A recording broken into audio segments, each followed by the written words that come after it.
Hi, this is Sarah. Thanks for listening to my show, Meant for More Conversations with Sarah Ali Moore, where we explore our greatest potential, the call to serve, and leading heart-centered change with full authenticity. So thanks for joining us tonight on Meant for More Conversations with Sarah Ali Moore. That's me. And these are conversations where we explore kicking that not enough story to the curb and inspiring you to claim your light and step into your power because you are meant for more. Tonight's guest is CEO and owner of C Street Bakery and the Bees Cheese. So delicious. I can't even begin to tell you. She is also a community leader and social marketing director, Candice Ferguson. And we're talking shop today. We're talking about creativity, activism, community, reinvention in the midst of uncertainty, and how you bring all these pieces together around passion, all while actually making a cake with one another. So thanks for joining us today. Hi, Prativa. Hi, Daphna. So we're going to be making a cake while we talk to you all, or putting a cake together. So if you would help me welcome Candice Ferguson. Hi, Candice. Hi, Sarah Ali. Thank you so much for having me. This is so exciting. I've been looking for months. I'm so excited. I could not wait to talk with you because I find your story fascinating. I find the things that you have done and accomplished in your life fascinating. And the fact that you are just such an incredibly wonderful person. I can't say it enough. And everything you post, if you guys go, I will post the link to her page, and you can check out C Street Bakery and the Bees Cheese and see all of the just delicious, beautiful things that you are making, Candice. It's so amazing. It's like my mouth, like I'm drooling, my mouth is watering. I'm just like scrolling through pictures, and it's just amazing. And you're like, yeah, come on down and put in your order and come pick it up, which is just so incredible. So I'm excited, and for you to bring this creative artistry and allow me to participate in an experience here of putting together a cake. So thanks so much for being here. Sweet for letting me, join you tonight, but also letting me switch up your format a little bit and say, yeah, come bake with me. Because that's the most fun. This is the reason why I do this, is to share with everybody I know and everybody I love. And I think half the reason why those things look so pretty and so mouthwatering is because it's made for someone special that has ordered it, that I've dreamt up. I wake up in the middle of the night dreaming about cakes and confections and all of those things. And so the reason why it's named C-Suite Bakery is, taking that transformation from the actual C-suite of being executive, taking that into my kitchen and serving. That's amazing. And would you share where you came up with the Bees Cheese? Yes. So I've been making cheese for over a year, which is a very strange thing. Who makes cheese? We all eat cheese. Yeah, we do. During COVID, maybe a little bit. So when I started making it, my youngest daughter got involved with me, and she was right there in the kitchen, and she loved it, and she enjoyed the process. And her name is Brennan, and we call her Little Bee. And that was part of it. And I'm also a beekeeper. And so I just combined all things bees and honeys and cheese, and that cute phrase of "you're the bee's knees." I thought, I'll just make it the bee's cheese. It's absolutely adorable. I love it. I love it so much. Yes, I love it so much. So, Candice, I don't know if you want to get us started. I want to show off this packaging. So this, I picked up our items from Candice today, and I have to tell you, she has things packaged so beautifully for you. With her, like, I just love this logo. It's so adorable. And I just was surprised that all the items that you gave to me to put this together, it was just packaged so beautifully. So that's just another little dash of amazingness that you add with what you're offering. So I just wanted to show that off. Well, and I do try to package things as sustainably as I possibly can. So yes, for that packaging tonight, the twine can be reused. The papers can all go into the recycle. Really, really meant to be reused. And then all of the fun stuff that you got in your gift basket, that's all in glass products meant to be reused, repurposed, and regifted. That is amazing. I think the first thing we need to start, though, is let's have a toast. Yes. Oh my gosh, I do have our cocktail. So Candice made this amazing cocktail. Do you want to explain what this is, Candice? Yeah. So this is my take on an old-fashioned cocktail called the Bee's Knees. And it is actually made with vodka instead of gin. That's my preference. I made it with my homemade mead. If you've got a bottle, here, come and see. I've got. Oh, look at that. Candice, I feel like you had my heart when you said mead was in here because I love mead. It's so delicious. Well, and this is actually part of my Christmas blend. So there's actually orange and cinnamon in there. So it gives it a little wow. So, vodka, mead, a little bit of honey from. So do you want to hold up your honey jar? Yes. Oh, yes. And this, look at this basket she put together for me. Just little beautiful things for me to check out. And yeah, so let me pull the honey out of here. And then a good dash of lemon. And then I mix it all up. And then we've got all in a cocktail glass. Okay. So that's honey from my bees, which is in your cocktail this evening. Oh my gosh. And I love honey. This is a cocktail to share with friends. It's a very large glass. So there we go. All right. Pouring up. Because I figured we couldn't do this together without a lot. Yes, I love every moment of this, and I love every moment of creating this moment together. So yes, toast, cheers to you. Cheers to you. Thank you. And everybody joining us tonight. Oh my gosh. Candice, wow. This was really bright and fresh. And I thought for a great spring, summer evening. It's still going great. It can pour all there. We're great. Oh my gosh. This is just so perfect for summertime. Hi, Michael. Hi, Daphna. Hi, Na. How are you? Hi, Phyllis. Thanks for joining us. So lovely to see you all here. Okay, so should I start opening? Into this tour. Yes, please start. Okay. Opening, and I'll start talking about what we've got. So okay. Is, and that is always one of the things that I want to approach when my clients are asking me for food. I want to make sure that everything that I make is appropriate for you and your dietary concerns. Now, I do bake with sugar. I do bake with butter. The calories don't necessarily fall out. But for our gluten-free friends or those with nut allergies, I do try to make those accommodations all the time when you place an order. So we today are making one of my signature desserts, the opera tort, but I went ahead and I switched it up, and we're doing an all chocolate version without the espresso. So we have a gorgeous layered tort. So this is our Jacon layer, which is a French cake bake. So we put our first layer down, so we've got that. And then the very next layer is actually our chocolate buttercream. And that is my puppy. I apologize. He has a new toy excited about. So no problem. Snag that from the dog. Yeah, go ahead. And you should bring him on camera.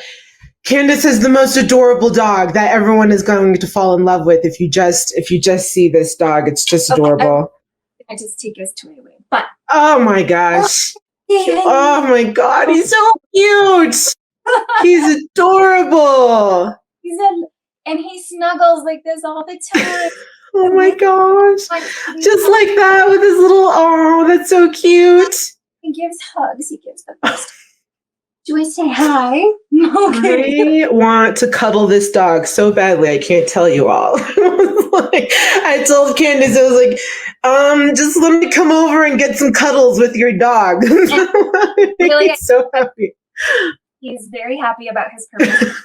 He's all of us. Okay. Back to the cake. Yes. So you have your chocolate buttercream.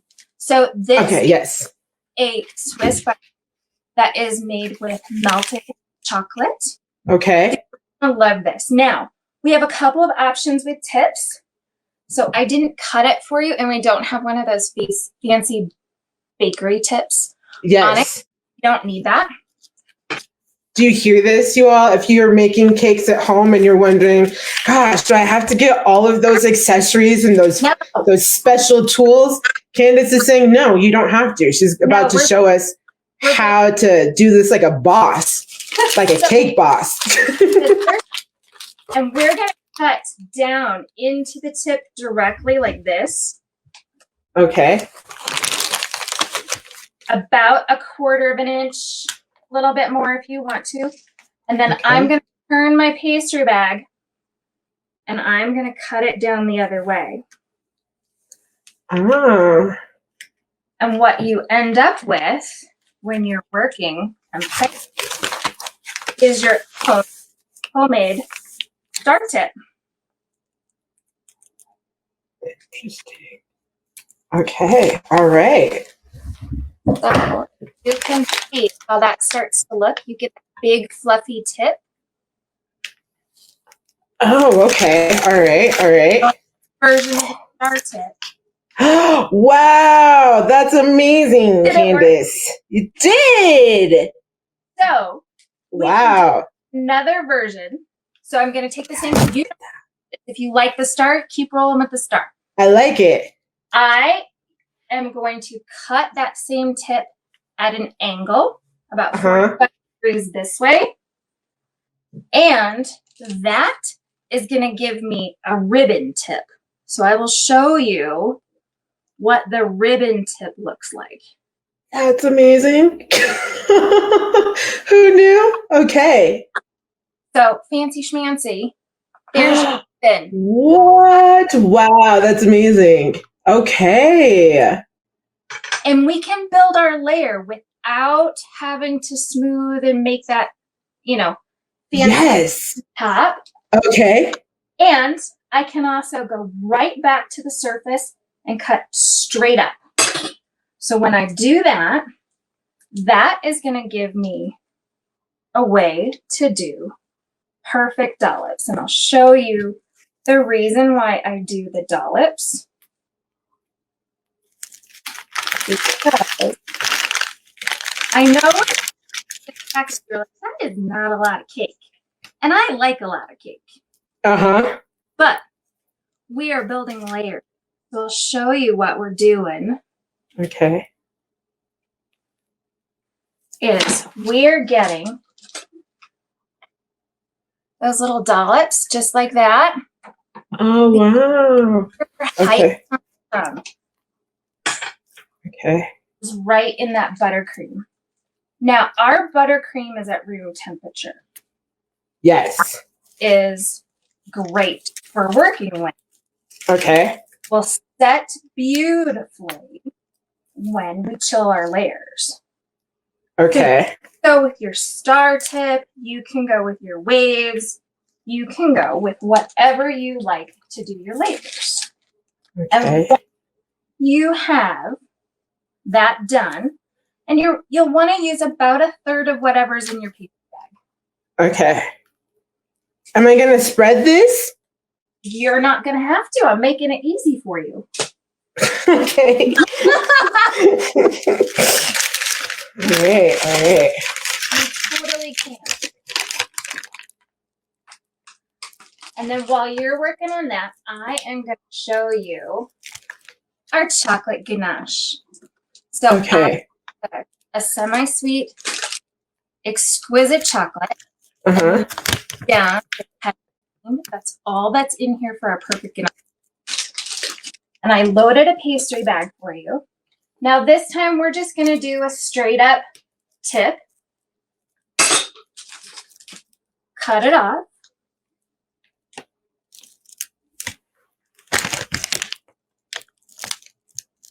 And then putting that on top of the buttercream? Right on top of your... Guys, look at this. Okay.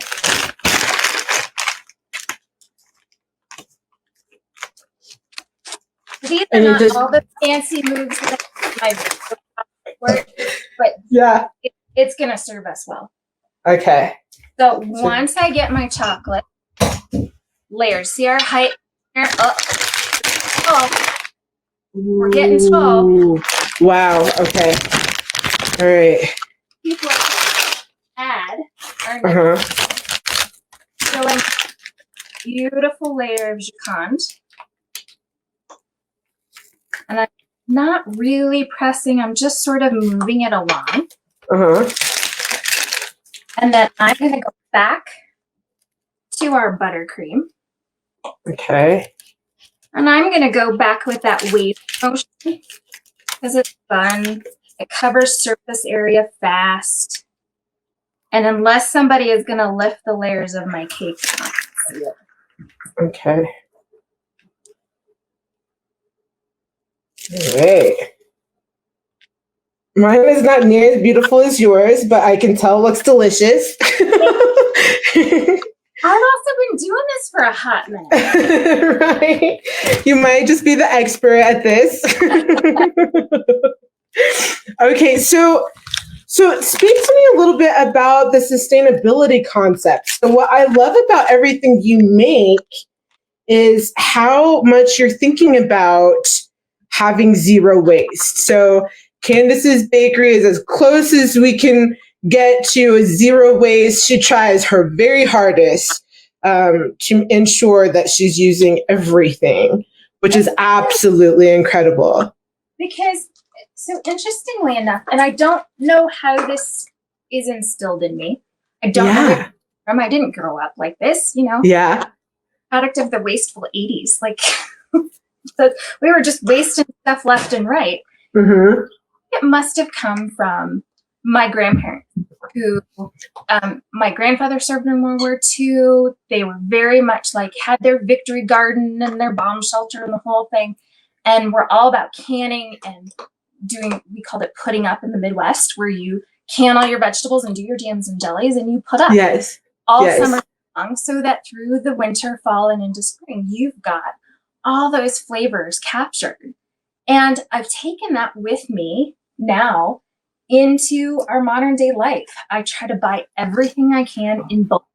I buy flour and sugar in 50-pound bags. So it's me, you know, going through hefting 50 pounds of these products, because I'm not buying small packages. I'm not buying little things that I'm having to unwrap and unravel.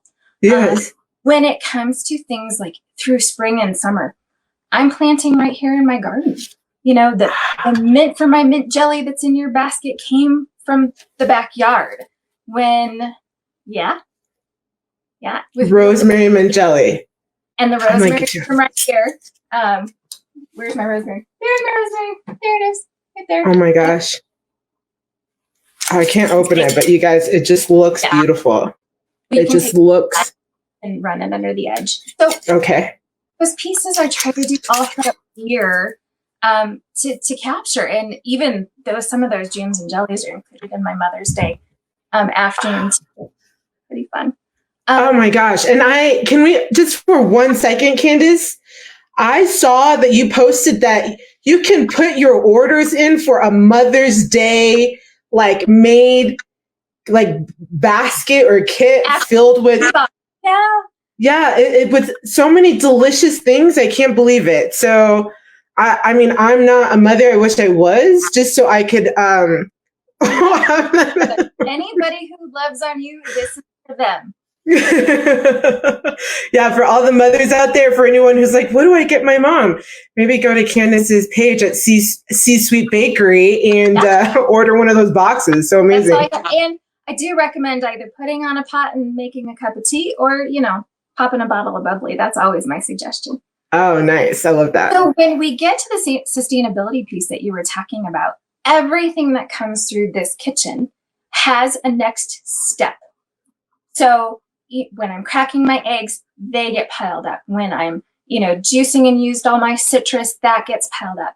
When the cardboard and paper products that don't have inks or waxes on them, all of those get put into our compost and repurposed back into our garden. The same thing in my cheese making process, which has been really important to me. I actually struggled and resisted making cheese early on because I understood the amount of waste product comes from just the cheese making process. Now, you have your old fairy tale or nursery rhyme of, curds and whey, and you get your curds and that makes your cheese, and then you get your whey, and that's the byproduct that is often put down the drain and thrown away. And I thought it can't do that. It's not right. Ingrained in my system. I have to make something with that. Yes. So I actually learned how to make whey caramel. So I take that whey, which is like it's like you're speaking my language, that I reduce down and make a salted caramel sauce out of that. Which in the fall I was doing salted caramel kits or apple kits. So you get an apple and the fresh caramel, and then there's nothing like it. It is the most unreal flavor. And then also in the bread making, here are some of my breads and sourdough breads and loaves and baguettes that I make. And those, not this set, but when I am making cheese, I do use that whey in some of the bread. So it's a whole closed system of what we're doing. Amazing. Like even over here, these are some of my ferments. I'm actually making hot sauces. So there are jalapenos and habaneros. This section will burn your face off. Oh my gosh.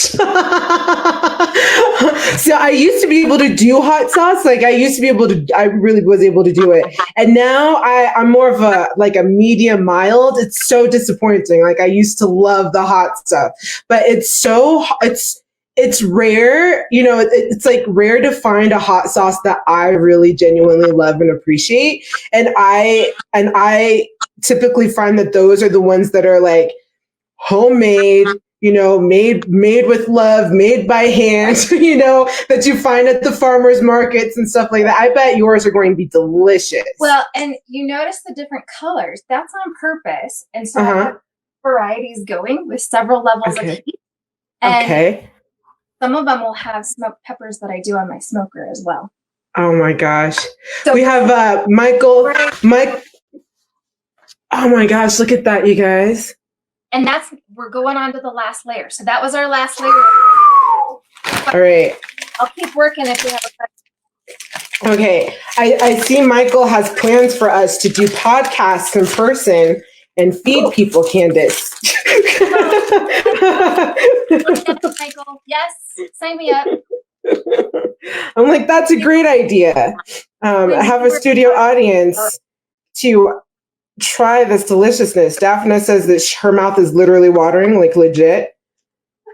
Well, our dear friends, Daphne and Michael, are one of the beautiful reasons why making food that suits our friends is so important. Yes. One of the things that is really important to me is never to make anyone uncomfortable with food. It should be open, accepting, warm and love and inviting. And part of that is meeting people where they're at. And yes, our friends have been vegan for a long time, and they have been part of our Thanksgiving family and coming over to my house for Thanksgiving. Thanksgiving is like the epic throwdown of all events for me. I love it more than anything. And what I ended up doing was switching everything except for the turkey to make it vegan. So we had entirely vegan Thanksgiving for our friends, except for the turkey for the rest of us. So making those accommodations are really important. That's absolutely incredible that you can be flexible like that. Because I'm a vegetarian and I'm gluten free, and Candice had asked me, Sarah, do you have any special dietary needs? And I was like, well, I know you make breads and I know you make all these delicious looking things, but I eat gluten free. And she was like, no problem, we'll figure it out. And then boom, here we go. We have this delicious gluten-free chocolate buttercream chocolate ganache. I don't even know, like magic that we're making here. So the origination of this recipe is from an opera tort, but we switched it up for you tonight. Okay. So I'll show you where I'm at in this process. Look at that. Gosh. Can you stand it? Look at that. Oh my gosh, Candice, this looks amazing. So when this fills, it sets beautifully, it slices beautifully. This little cake right here is enough for me and like 10 friends. Or me and friends. So okay. Wow. And then the other thing that I added in your little package, I did some gold dusted meringues, just for height and cuteness. Right. We have some decorative flair here. As we should make things adorable for our look. Right? So, yes. What I bake is to make it for loved ones. Oh, gosh, let's see. So I am almost done here. But I will show everyone what we've got. Look. Oh my God. Oh, meringues. You guys, mine is not going to be near as beautiful, but I'm working on it. And I like the gold dust. I always think that gold goes beautifully with chocolate. I think it just Yes, it does. Yes, it does. A little brush here, a little bit of edible gold dust, and I'm just going to tap that on top. Wow. Because, right?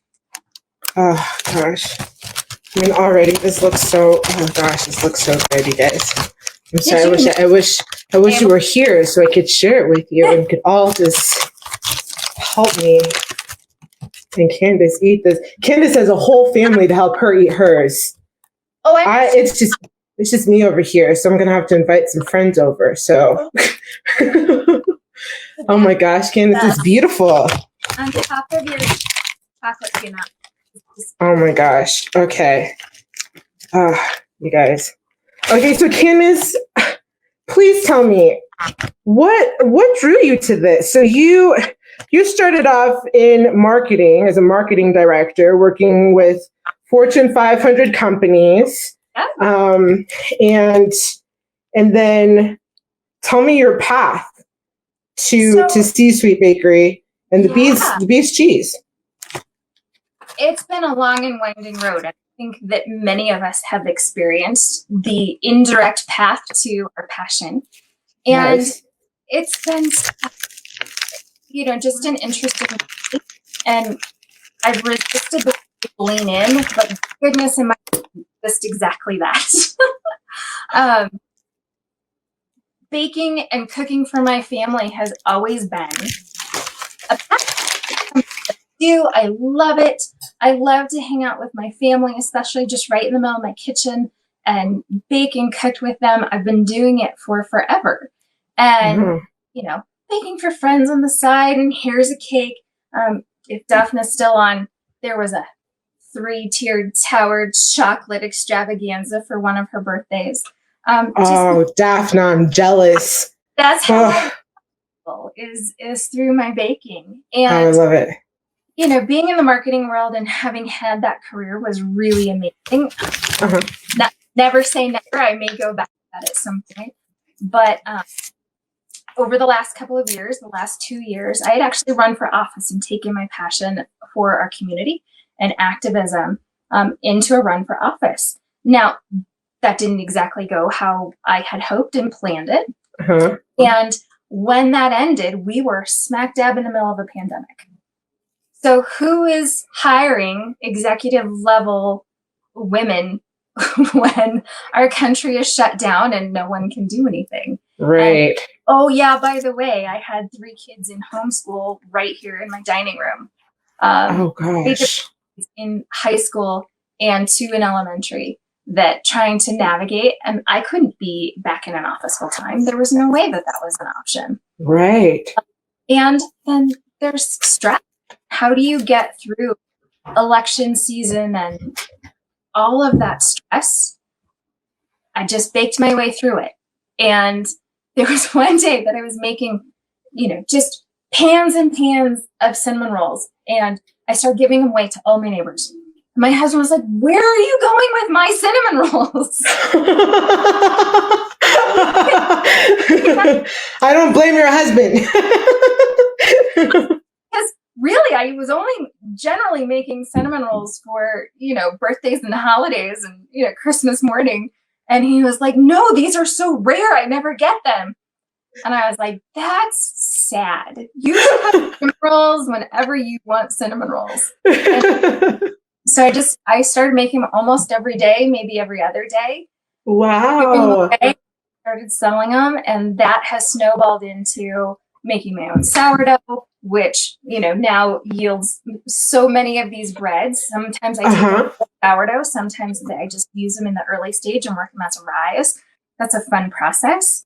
And I incorporated everything else and all of the bakery treats that I was doing. You can see some of the lemon meringue tarts and the lemon lavender whoopie pies, and everything is just exploding over here. I've got custom orders for birthday cakes and torts and tarts and you name it. It's just exploded. Oh my gosh. I'm just like licking my fingers while making this. It's so good. You guys. Okay, so here's my finished product. Not near as beautiful, but we got it done. And I can't wait to dive into this later.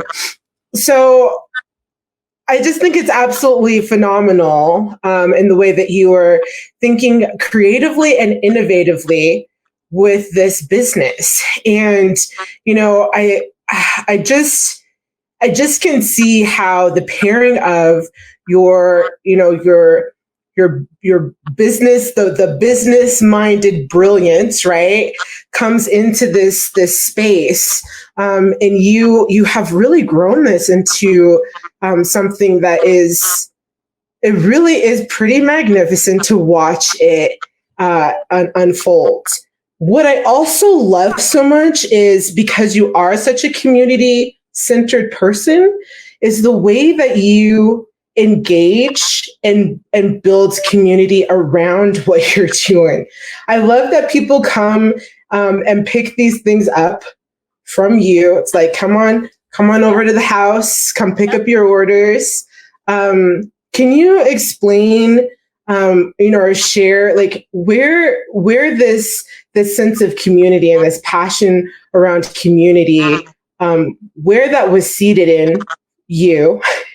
And how you breathe that into your business and into the things that you're doing? For me, my work, my business, how I always worked in the corporate world and how I raise my children is a people first model. Yeah. Always. And shutting the lies when people say it's not personal. I cannot tell you how many times in business I have been told it's not right? And I hear it all the time in corporate. It's like, stop. It bubbles rage inside of me when I hear someone say, "Oh, it's not personal." Yes. Well, it's not personal to you doesn't mean that it's not personal to me. Yes. And as humans, first and foremost, shouldn't that be at the very core of who we are and how we operate and how we go forth in the world? is to make it personal and to connect with other people. Oh, So when I bake, it's because I've been inspired by somebody. Somebody said, oh, well, I love chocolate. I'm like, me too. Here we go. And somebody, last week it was a layered birthday cake that someone was like, I just like vanilla and vanilla. I'm like, oh yeah, me too. I can get down with every exquisite flavor and bake for someone. I have a gorgeous tiramisu that's going out this week. I've got a derby box that's happening this weekend. I am constantly motivated by other people and what they're loving and what inspires them and what their favorite flavors are. Now, I incorporate everything that I love as well. So all of this lemon goodness this past week, I bought 10 pounds of lemons and went, all right, we are committed. And all of that every piece of it gets used. So, when I was making the meringues, all the egg whites go into this. Well, the egg yolks get set aside, and those are going to become a hollandaise for this weekend's breakfast, right? There's zero waste in that. We don't throw anything away. And I had mentioned the rest of that gets composted. If I've got a lemon that I wasn't using the zest, I zest it anyway, and I mix that into sugars and salts for flavored sugars and salts to rim our cocktails. I'm putting stuff. I do a smoked lemon sugar that is amazing on a lemon drop cocktail. Oh, wow. That sounds delicious. The flavor is really exquisite. Yes. So playing with those flavors, and it's really inspired by what serves people. How do we feed each other? Yes. And figuratively. And if we're not doing that, we just better step back. Yes. I'd love to ask you about, so much of what I'm here to bring awareness around is like the not enough story that gets in the way of us stepping forward in our greatness, or stepping forward in the passions or dreams that we have, or the desires that we have. And you having done so much in your career and stepping into this unconventional, this is an unconventional path from where you were, but yet it melds together so beautifully.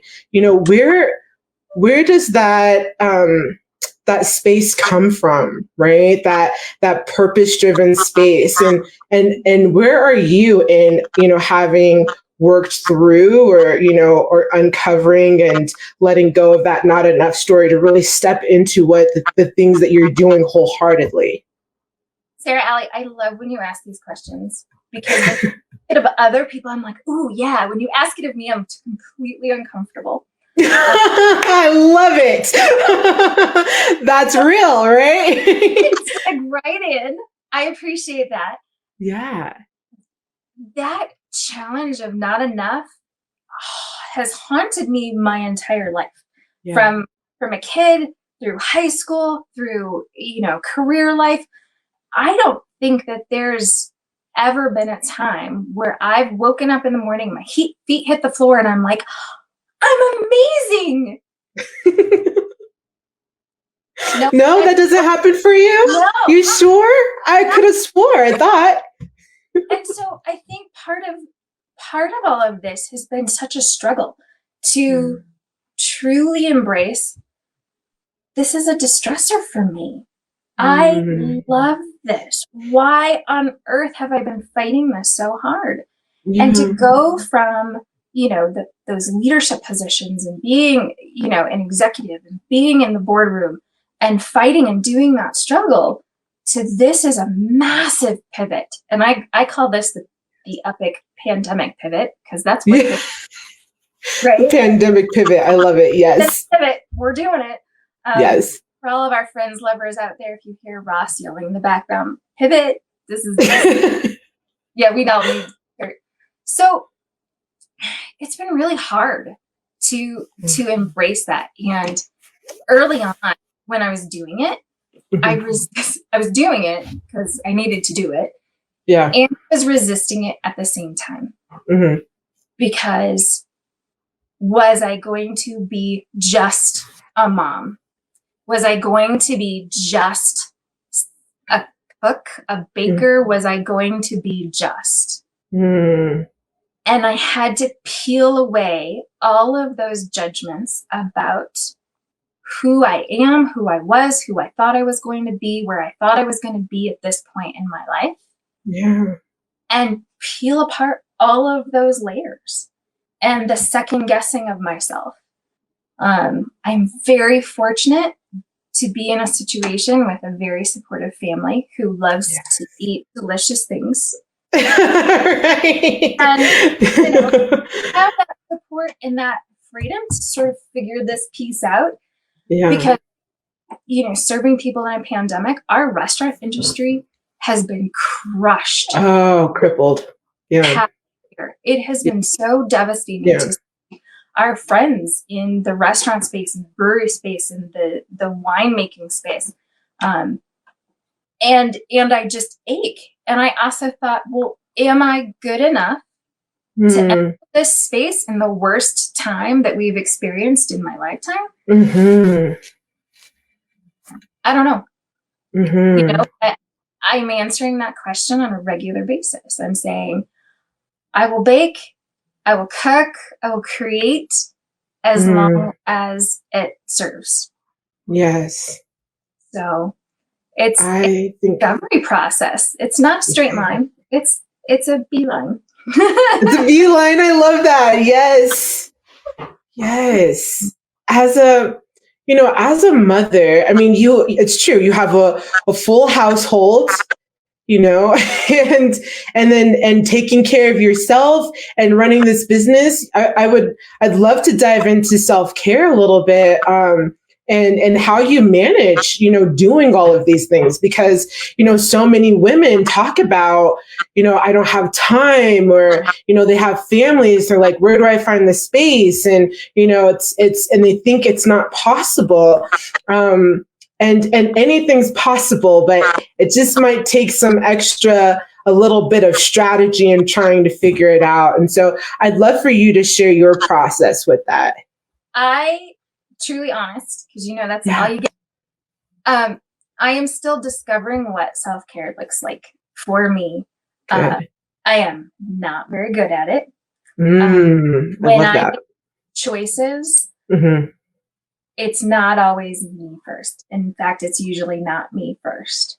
And so self-care is really sometimes small things. It's an extra long shower, an extra long walk in the evening with the new puppy who everybody met earlier in the cast. So cute. That puppy is self-care. We really knew that bringing a new puppy into our family was part of the love and comfort that we need. All of us as a family of 5. And so that's such a blessing that we've got. And the fundamentals of what I am doing is my version of self-care. Yes.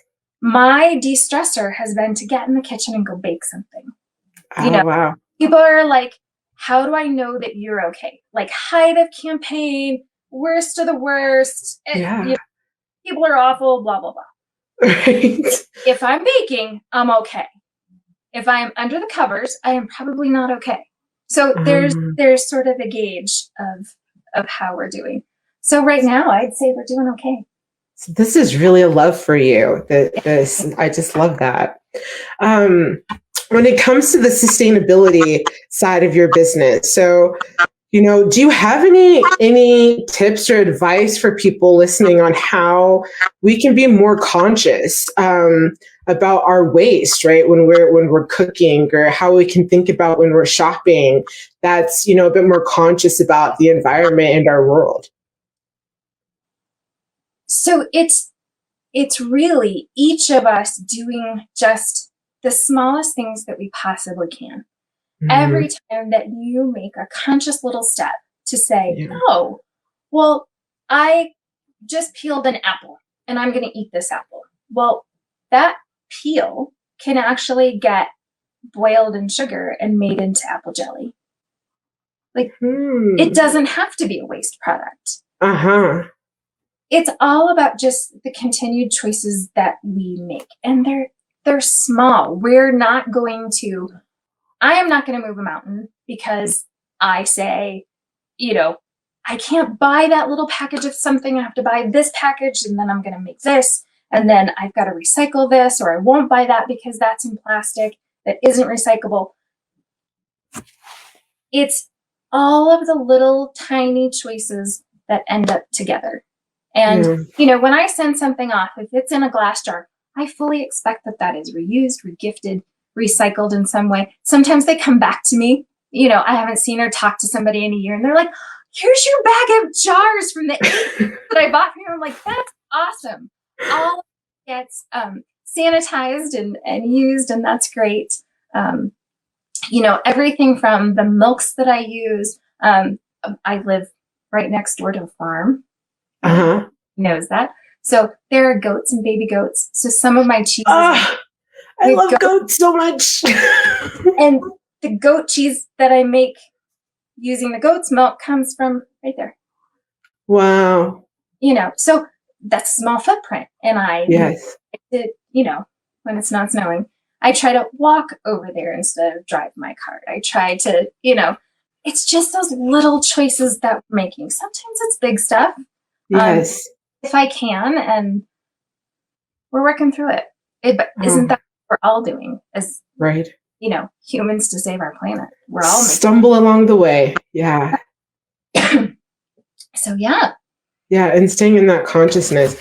Now, I want to talk a little bit about the bee's cheese. Yeah. Because let me just say personally. So I met Candice through the TEDx event that I was a part of, and it was such a beautiful experience, and so much of it was beautiful because Candice was backstage with us, all of the speakers, and just doing whatever she could to ensure that we were supported, because we are in the middle of a pandemic and our people couldn't be there for us. And so Candice took on the role of being one of our people and ensuring that we had, the best experience that we could possibly have. And so I started to follow Candice because I was like, she's lovely and amazing. And I wonder what else she's doing. And then I came across all these beautiful pictures of delicious, yummy things. And I was like, how is she doing this? And then there was a post about you making cheeses. And I thought, what? Because I watched a video, I think it was probably on BuzzFeed or something, where these two people were like, it can't be that hard to make cheese. And so they went through the whole process of making cheese. And it was like, #fail again and again and again, and proved very difficult to make cheese. And Candice, it just has these beautiful, loaves of like rounds of cheese and smoked cheeses and just all these different. And I was like, again, like how does she do this? Like, where does this come from? Can you share a little bit about how you came into the bee's cheese? What sparked that, and where are you going with that? Because it's amazing that you can make all of these things. So I thank you. I hope that you enjoy them and do a little taste testing if you want. I cannot wait. So, a fantastic friend of mine, Kevin, who lives in New York, had started making cheese, and he was like, you got to do this. You have to do this. You be amazing. And I was like, no, I'm not doing it. It's nuts. I don't want anything to do with that. It's way too hard. I don't think I could do it. And then, so I started to figure it out. And with, the science of it, which is the most fascinating part to me. I mean, making science, right? There is fundamentals that are happening in every single one of these recipes. You have to know how your flours are going to rise and how to treat a gluten-free flour and how to operate with your egg whites so that you get the rise. Like, this is all science and chemicals that we are working here in chemical reaction. Wow. just an extension of that chemistry. So you have your acidifier, you have your cultures, you have your molds, you have hard cheese, soft cheese, and you have your fast cheese in between. Those are the parameters. Everything else is a happy experiment. So there's guides, there are recipes for how these cheeses have been made and aged in caves for hundreds of years. Yeah. I am the benefit of that science and that history. And so I use that to make these cheeses. So some of the ones that I gave you, and I'll share some of these that I can show you right here. Yes. So this one we have right here is a buttermilk blue. And you can see the blue veining that goes through there. That's a Roquefort Penicillium Roqueforti. That is the mold that is added into the milk cultures as it is acidifying into the pot. So you add that in, it blooms, it sits, and then as the curds form, then that mold grows over a period of weeks to months, depending on how long you're going to age it for. That is the weirdest, most amazing thing to watch. Oh my gosh. Blue molds will infect everything in your life. So if you have blue cheese sitting out on the counter and you have bread out, your bread will start to grow blue mold. This Penicillium Roqueforti is the science that grows on sourdough bread. Wow. Eating of sourdough bread. Yes. Where Penicillium Roqueforti came for. That is the science origination. Oh my gosh. Wow. Yeah. So fun things. This next one in the middle looks like nothing. It looks like just your basic average white cheese. Yeah. It's called Bel Paese. It is a gorgeous Italian cheese that I had never heard of before. It looked simple enough. It's not that simple. But oh my gosh. I cracked the code and got it to work, and it is soft and unctuous, and it doesn't have an pungent flavor and texture. And yes. I'm telling you today, it's amazing on sweets like honey or jams and jellies. It's amazing like that. But it is so good with savories. I've been doing it. I've got some olives marinated in lemon and rosemary. So I wow. The olives, and I just put them in a pot with the most amazing olive oil and fresh lemon and rosemary. That is incredible. This cheese is such a beautiful carrier for other flavors as well as on it. And then this last one that we've got looks like your basic cheddar, does not taste like your basic cheddar. This one is better than I make, and then I put it on my smoker and I cold smoke. So if you check out the Bees cheese, you'll see pictures of cheeses stacked and smoking. So that's a pretty fun process. So those are of probably the 20 cheeses that I have going right now. As Na said, you are magic. Candice is magic. Oh my gosh. I so want to do a cheese making conversation because I would love to see how you go through the process of making cheeses. And you are a beekeeper, so you have bees, which is how she harvests her own honey. It's amazing. Tell me about how you got into that and the importance of our bees right now. So that was the origination of how I fell in love with bees when I was probably high school into early college.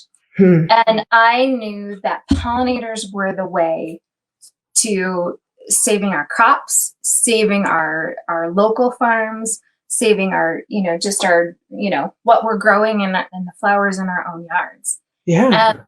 And 25 years ago, that was when people were really discovering colony collapse disorder and why our hives were just dying. Right. And, everybody thought it was a specific disease. Everybody thought it was, this thing or this parasite or this other thing. And when it turns out is that entire process encompassed all of those issues that we still face today. Those issues are not gone. They are still harming our pollinators at an alarming rate. And one of the most major killers, and I use that word purposefully, murderers of our bees, are the pesticides that people spray in their yards because they think, oh, it just goes on the grass because I don't want dandelions. Right. And guess what? Those dandelions are the bees' first food when they're foraging in the spring. So if your purpose, world, is to have a dandelion-free yard or a weed-free yard, and you want to use chemicals to make that go away, you are putting chemicals directly into a bee's ecosystem. Because when it rains, when you water your grass, those chemicals wash right into those water streams that the bees drink and take up the hive and go kill everybody else. So I am very specific with friends and neighbors and say, you can't spray that on your yard. It's harmful to yourself. It's harmful to our environment, but here's who it is directly impacting. And so I did a video last year at one point showing what an entire dead hive looks like because it happened to mine. And so we do an autopsy if a hive died. So I took it all apart and I pulled them out frame by frame, and I was like, their little tongues are hanging out of their mouths, and this is poison. This is murder right here. That's what that looks like. And it's so sad. So I get passionate, I get a little angry too. But my purpose in doing it is really for our environment. The first 3 years that I was beekeeping, I never harvested honey. And that seems really strange because isn't that the whole purpose is, to take the honey? Right. And it's not. That's not the purpose. So if your end game is really the honey, maybe you're in the wrong business. Okay. Yeah. So I make sure that what I take when I take is only, so much off the top. They winter over. They have plenty to survive on. They are well fed and taken care of. It's some of these late spring snows and rains where the bees have come out because we've had some, Colorado false spring, and everybody's out and we're out and we're all getting sunburnt. Yes. That's what our bees are doing. They're like, oh, it feels amazing. And then they go out and then it rains and then they get wet and then it freezes. And all of that moisture that they've taken back into the hive freezes and creates a frozen effect and freezes the entire colony that's left. So, so that can happen too. So I'm always out there, with my morning tea or my evening cocktail going, how you doing? You okay? You need anything? Yeah. Oh my goodness.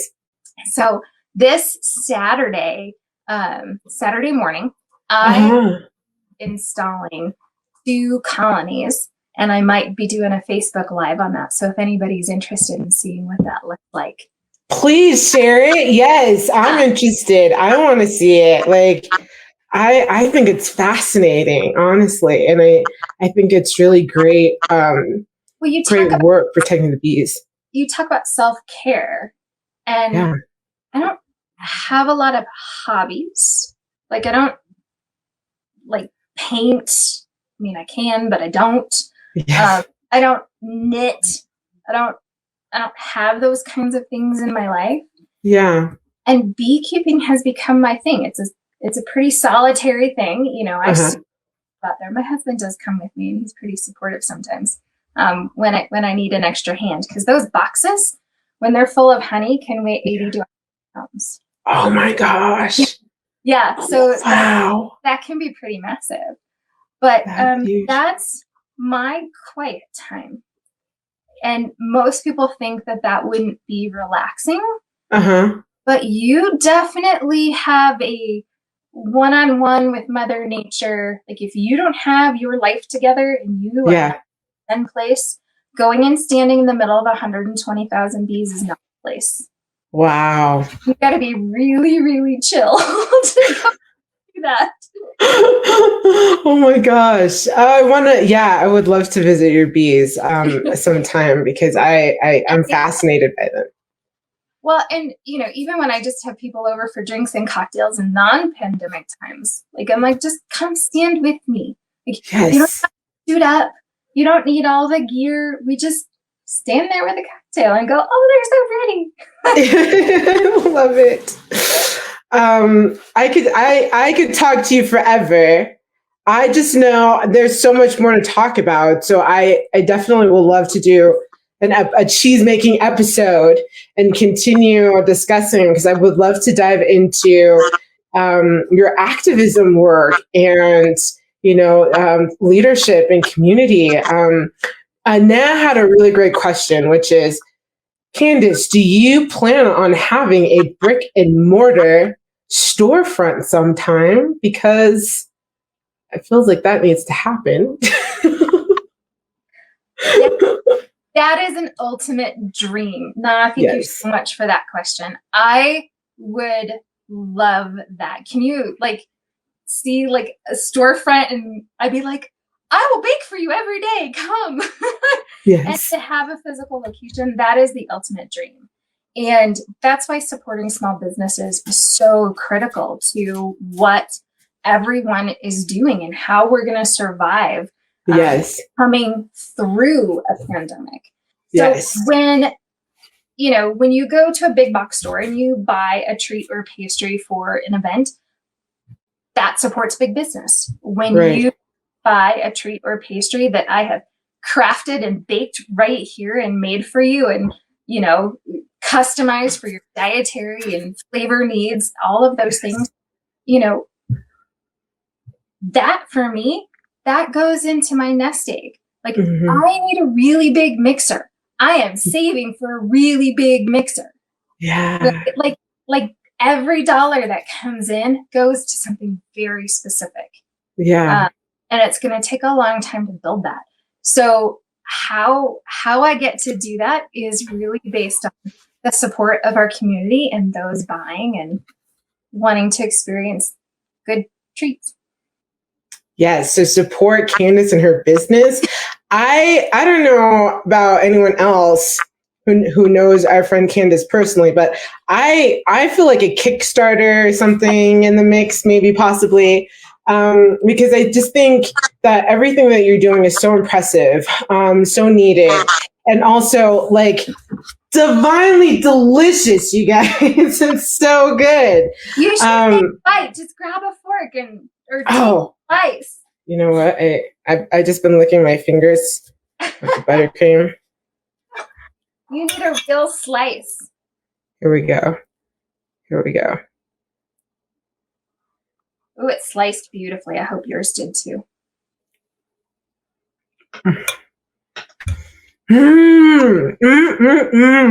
Oh my God. So how often gluten-free treat like that?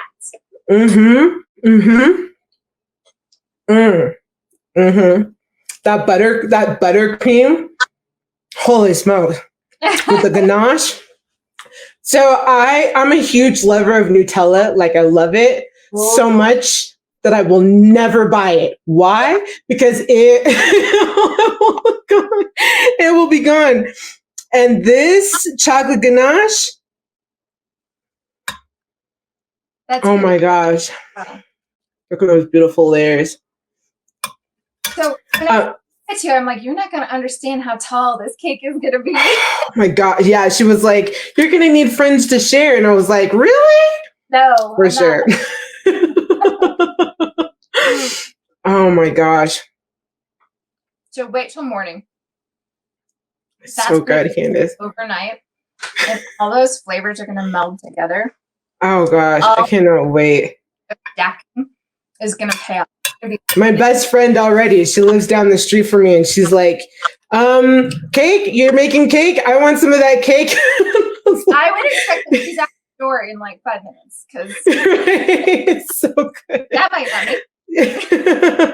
be. So good. But, this signature cake that this opera that I've been doing is truly one of my favorites. And earlier this year for my birthday, my husband was like, "What do you want? I can't really bake for you." And I was like, "That's okay. I got it. I'm going to make it." So I put out on Facebook and I made opera tours for everybody else and me. Yes. Oh my gosh. Heather, yes, come on over, girl. You can have some for sure. My Aunt Pat, I wish I could send you some. She's in Detroit.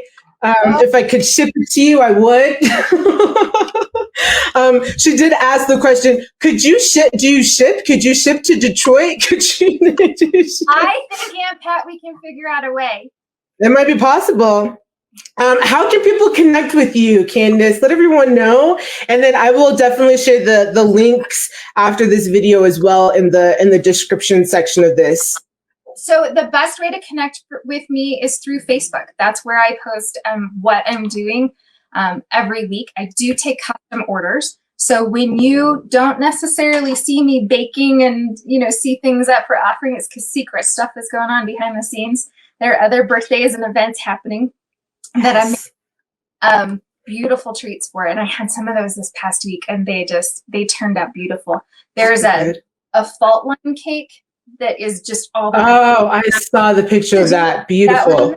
And I did sugar glass coming off of it. It was a beautiful thing. I was really pleased with that. So you can connect with me through my Facebook page, Candice Ferguson, of course. You can follow along. Or C-Suite Bakery is the name of my primary business. And then if you just like cheese and bees, come over to the Bees Cheese. Love it. Candice, anything else you want to leave with our listeners before we close out tonight? I want to leave them with finding purpose. And sometimes that doesn't look the way that you thought it would look. Yeah. This is what my purpose is starting to look like. And I appreciate everybody's love and support along the way. And I hope to continue to share love and bake for everybody I know. And my big dream is post-COVID to have the longest table in history that I could put together and bring together everybody I know from every culture and diverse background and just break bread. Can I help you plan that? Like, again, if you need planners, if you need like helpers, like you let me know. I am there for it. That sounds amazing. And I would love that help. And so as soon as we feel good and safe, like this breaks my heart to not have you standing right next to me. I know, in this pandemic, I know. I was like, you can come into my kitchen or I will bring all my stuff and I will invade your kitchen. Either way. we will do this together. So for all my friends and family that I've gotten to actually stand in real life kitchens with, that is such a pleasure and such a treat and has gotten us to where we are today. So I really appreciate that. Yes. Well, you're lovely, Candice, and I'm so glad to know you. I'm so glad to share the work that you're doing in the world. And I cannot describe enough the deliciousness. So you for sure want to check out Candice's page, see what she's doing. I mean, it looks like it came out of a magazine. I mean, most of the stuff, I'm like, is this like, I swear, it's like your Martha Stewart meets Barefoot Contessa meets like Pinterest, Instagram perfection. You guys, it's amazing. I explode. I don't know that. We all know it's true. Those of us who know you are like, yep, that sounds about right. So thanks so much for being with me tonight, Candice. Sarah, Allie, thank you so much. Meant for More has meant so much to me. So thank you. Thank you. And I wish I could share this. If you're close by, send me a text. Come on over. Help me eat this, because you know me, I can't be eating all this. Are you kidding me? I can try, but I know I can't do it. Have a good night, everyone. Thanks for joining us. Have a beautiful evening and a great week.